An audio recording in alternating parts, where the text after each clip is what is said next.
সংস্কারের অভাবে ধুঁকছে আলিপুরদুয়ারে ফালাকাটা ব্লকের জটেশ্বরী সুকান্ত ভবন।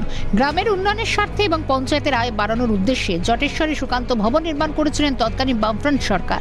বর্তমানে এই ভবনের দেওয়ালের রং চটে গিয়েছে, পলেস্তারা খসে গিয়েছে, গজিয়েছে আগাছা। এরই পাশাপাশি ভবনের ভিতরে চেয়ারগুলোরও বেহাল দশা, নেই পর্যাপ্ত আলোটুকু। বাম আমলে তৈরি করলে খুব সুন্দর, কিন্তু বর্তমান যা পরিস্থিতি ধ্বংসস্তূপে পরিণত হয়েছে। এখানে আগে বড় বড় প্রোগ্রাম হতো, কিন্তু এখন সবচেয়ে বড় জায়গা ছিল এটা। বড় আশা করে বাম আমলে খুব সুন্দর করে মানুষ এখন ধ্বংসস্তূপ পরিণত হয়েছে।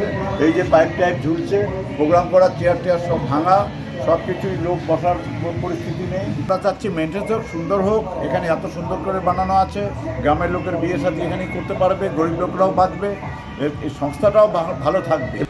এমন অবস্থাতেই সারা বছর ধরে ভবনে নানা ধরনের অনুষ্ঠান চলে। এছাড়াও বিভিন্ন রাজনৈতিক প্রশাসনিক অনুষ্ঠান হয়। বর্তমানে এই ভবন সংস্কারের দাবি তুলছেন স্থানীয়রা। সুকান্ত ভবনে হয়েছিল, কিন্তু এখন আর সেইভাবে আর কি দেখা যায় না কোনো অনুষ্ঠান।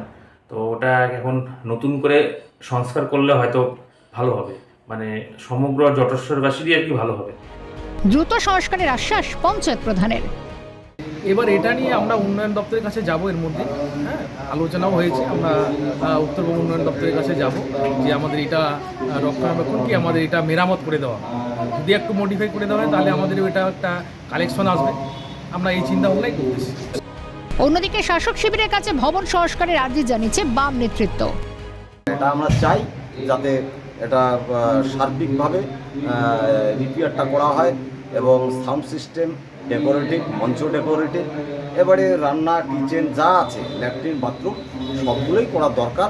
আমি আশা করছি এখনও যারা দায়িত্বে আছেন তারা এটার চেষ্টা চালিয়ে যাবেন, এই বিশ্বাস করি। এখন দেখার কতদিনে ভবন সংস্কারের কাজ শুরু হয়। আলিপুরদুয়ার থেকে বিশ্বজিৎ চক্রবর্তীর রিপোর্ট, ক্যালকাটা নিউজ।